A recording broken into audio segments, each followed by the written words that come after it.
Good morning, I'm Michael from Moat Monster Gaming, and if you enjoy the video, please like and subscribe. So today I'm going to do a kind of spoiler-heavy review of the latest fighting fantasy book, The Dungeon on Blood Island. It's by Ian Livingston, and it came out about a week and a half ago, and I know it was available at Fantasy Fest, but I had to get mine through Amazon. So I say it's going to be spoiler heavy because I have now attempted to do it 3 times and I've failed. I had to cheat on my last attempt just because I wanted to know what actually happened at the end. But I'll get to that in a moment. So The Dungeon on Blood Island is a kind of sequel to Deathtrap Dungeon and Trial of the Champions.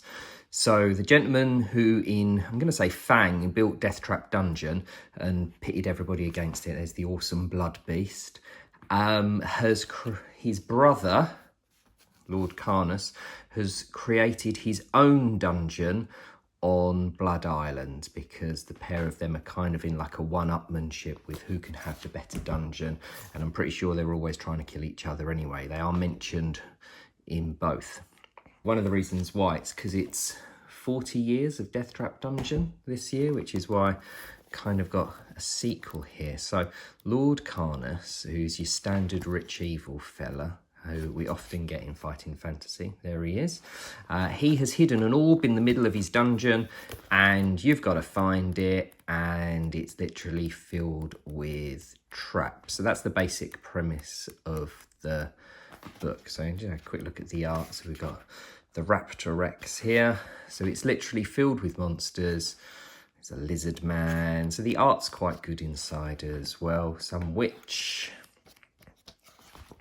And then this fella who I will talk about in a minute.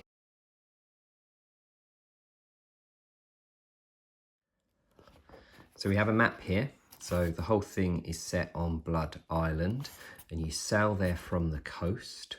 But then before you even get a chance to enter the dungeon, you're in like a contest of champions, a trial of champions, one might say.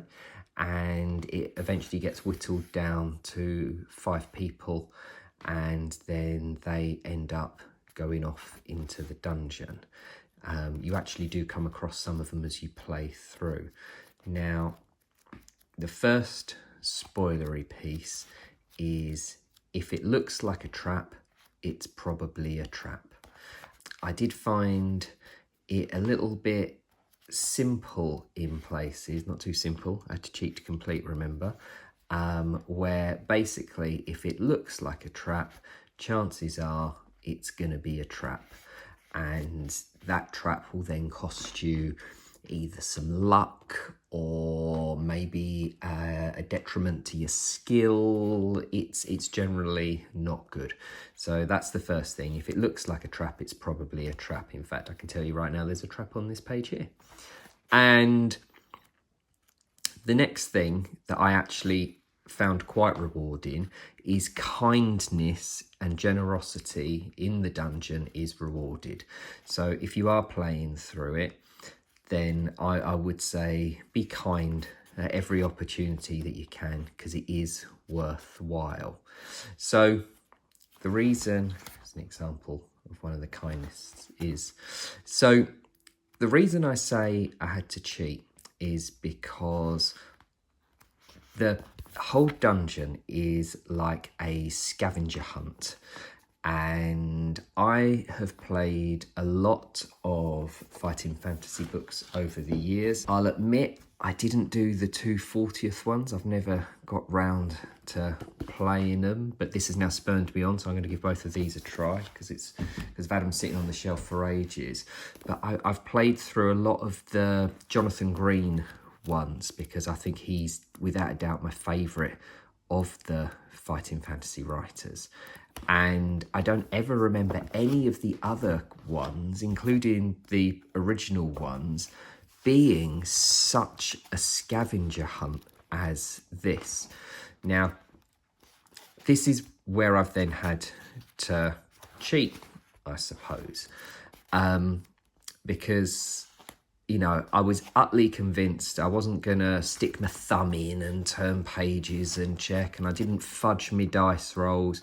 I even started my first one with actually not very good stats at all. But here's my character sheet that I did for the first one, and literally ended up with more equipment and treasure than I could fit on here. Here's a little map that I got from one of the books in the library in the dungeon. An absolute huge list of equipment and treasure to be found. So the reason it's an absolute scavenger hunt is because once you get to the end, once you've gone through all the other trials in the book, all the other traps, all the other monsters, you come to this geezer in a white mask who basically he wants your scavenger items. So first of all, you have to play a dice game with him, and if you've not collected enough bone dice or enough lucky charms, he wins and you die, which is fine because I picked up loads of them on the way through. They're quite easy to come across. And then you have to go up against him in this kind of ball challenge where, depending on how many balls you have, depends on what monster you kind of final fight with. It's not final fight, there's more fights afterwards. But you give him the balls, and depending on how many of these etched dragon balls you get, depends on what monster you fight, which is quite cool. And so again, that's fine. But the final puzzle is, or not puzzle so much, the final bit of the scavenger hunt is there are 4 locks behind him. And you already know that you need 4 keys because one of the other characters has talked about it. You even get one off that character. But in the first playthrough, I only found 2 keys, a north key and a south key, and they've got like page numbers to turn to on them. My second and third playthroughs, again, I just keep finding 3 keys. I've yet to find all 4. So this is unfortunately where I had to cheat. And once you do get through the door, then even more of the scavenger hunt comes into effect, because then you start to fight some really big beasties, and only if you have, let's have a quick look, only if you've actually found other items throughout.